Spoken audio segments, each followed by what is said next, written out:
तेलंगाना में चुनाव के लिए सिर्फ 4 दिन ही बचे हैं। सीएम के चंद्रशेखर राव के सामने अपनी सरकार बचाने की चुनौती है, तो कांग्रेस 15 साल बाद तेलुगु राज्य में सत्ता हासिल करने के लिए मशक्कत कर रही है। वहीं बीजेपी भी अब आक्रामक हो गई है और 119 विधानसभा सीटों वाले तेलंगाना को जीतने के लिए प्रधानमंत्री नरेंद्र मोदी ने पूरा जोर लगा दिया। कांग्रेस ने देश में सुल्तान शाही को बढ़ावा दिया और केसीआर ने यहां निजाम शाही को ही आगे बढ़ाया।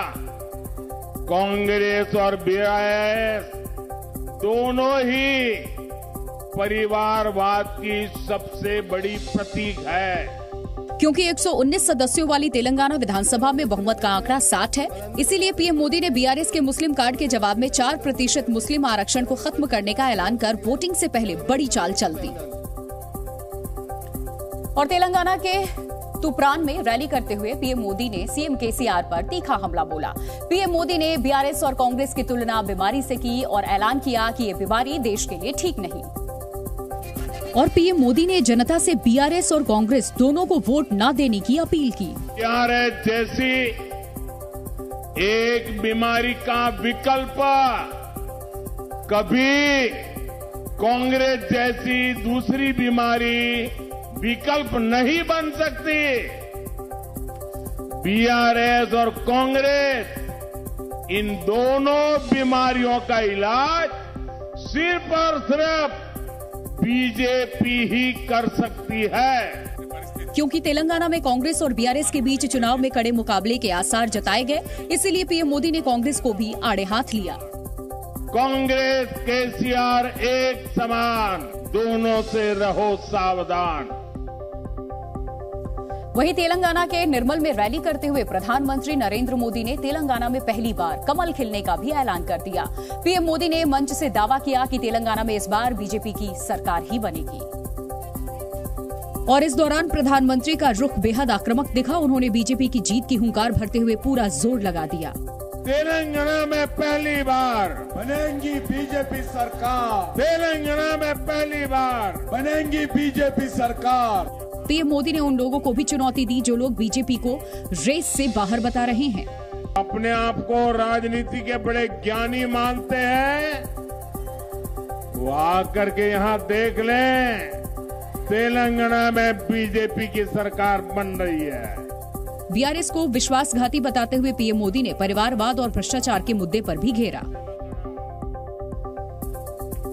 चूंकि बीआरएस हो या कांग्रेस, दोनों ने तेलंगाना में मुस्लिमों पर दाव लगाया, इसीलिए बीजेपी ने भी वोटों का ध्रुवीकरण करने के लिए अपने फायर ब्रांड नेता और यूपी के सीएम योगी आदित्यनाथ को चुनावी मैदान में उतार दिया, जिसका असर महबूबनगर की रैली में भी दिखा।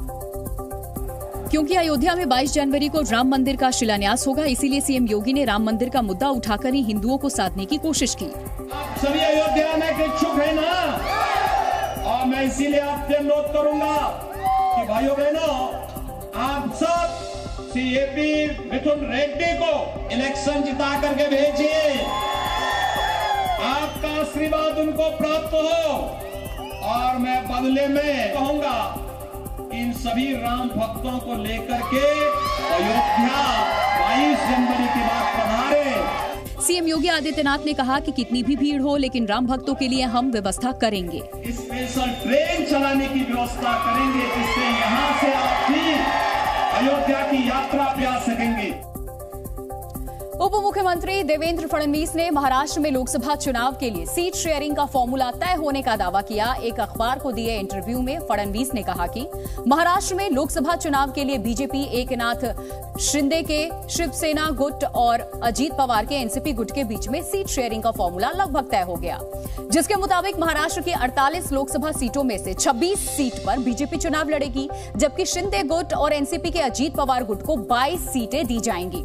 फडणवीस के मुताबिक 48 लोकसभा सीटों पर सर्वे का काम पूरा हो गया और इनमें से 40 से 42 सीटों पर अलायंस जीत दर्ज करेगी। पंजाब सरकार ने प्रधानमंत्री नरेंद्र मोदी की सुरक्षा में चूक मामले को लेकर बड़ी कार्रवाई की। पंजाब में पीएम मोदी की सुरक्षा में चूक मामले में एक एसपी, 2 डीएसपी समेत 7 लोगों को सस्पेंड किया गया। 5 जनवरी 2022 को पीएम मोदी फिरोजपुर में एक रैली में शामिल होने के लिए जा रहे थे। तभी रास्ते को किसानों ने ट्रैक्टर लगा करके रोक दिया था, जिसके चलते उन्हें रास्ते में ही रुकना पड़ा। केंद्र सरकार ने संसद के शीतकालीन सत्र से पहले 2 दिसंबर को सर्वदलीय बैठक बुलाई। शीतकालीन सत्र 4 दिसंबर से शुरू होकर के 22 दिसंबर तक चलेगा। छत्तीसगढ़ के मुख्यमंत्री भूपेश बघेल ने तेलंगाना के मुख्यमंत्री केसीआर पर हमला बोला। उन्होंने कहा कि तेलंगाना में केसीआर की सरकार है और वो भ्रष्टाचार का आरोप कांग्रेस पर लगा रहे हैं। राजस्थान के उदयपुर में देर रात बीजेपी कार्यकर्ता के पत्थर से कुचलकर हत्या कर दी गई। घटना के पीछे चुनावी रंजिश की आशंका जताई जा रही है। फिलहाल पुलिस मामले की जांच में जुटी है। लेकिन तेलंगाना में वोटों का ध्रुवीकरण करके चुनाव जीतना बीजेपी के लिए इतना भी आसान नहीं रहने वाला है, क्योंकि 2018 के विधानसभा चुनाव में बीजेपी को यहां करारी हार का सामना करना पड़ा था।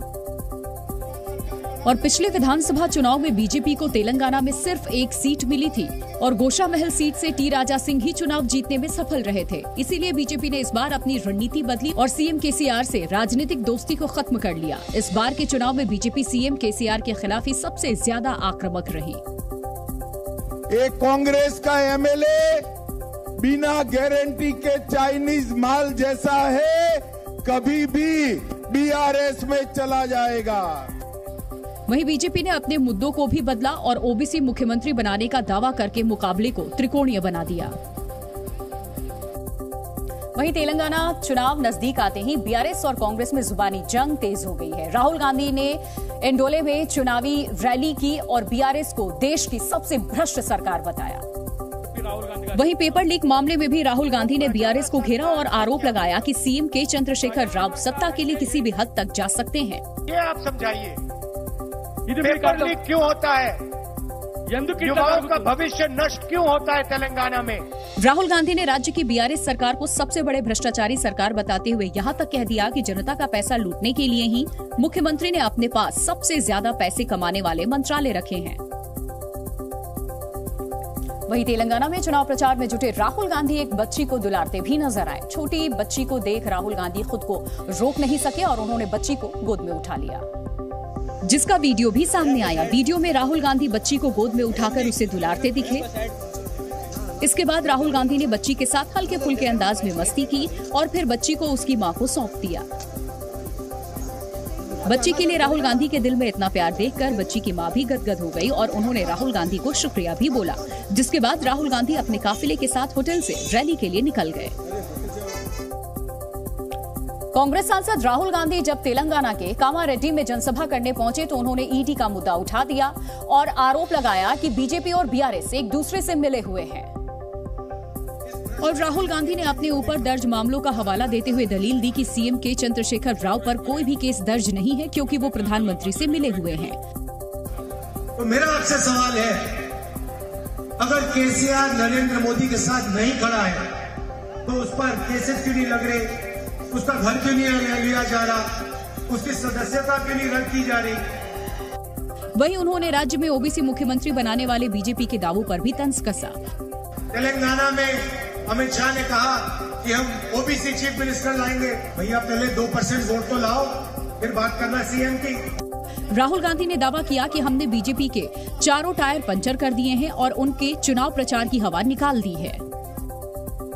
राहुल गांधी के आरोपों के जवाब में बीआरएस ने भी हमले तेज कर दिए हैं। सीएम के चंद्रशेखर राव की बेटी के कविता ने तो यहां तक दावा कर दिया है कि राहुल को चुनाव से कोई लेना देना ही नहीं है और कहा कि राहुल गांधी तेलंगाना सिर्फ हैदराबाद की बिरयानी खाने आते हैं। राहुल गांधी जी तेलंगाना आते हैं, बिरयानी खाते हैं, पान खाते हैं, अच्छा है, मेहमान है हमारा खाना यहाँ का टेस्ट करके, हमारी मेहमान नवाजी टेस्ट करके चले जाए। बीआरएस विधायक के कविता ने आरोप लगाया कि गांधी परिवार ने कभी तेलंगाना का भला नहीं किया। जब भी हमें तेलंगाना के लोगों को, आवाम को जरूरत पड़ी, उन्होंने लगातार तेलंगाना को धोखे ही दिए। राहुल के सभी आरोपों का जवाब देते हुए बीआरएस की तरफ से ये दावा किया गया कि चुनाव में कांग्रेस पार्टी को तेलंगाना की जनता पूरी तरह से नकार देगी। जी न्यूज़।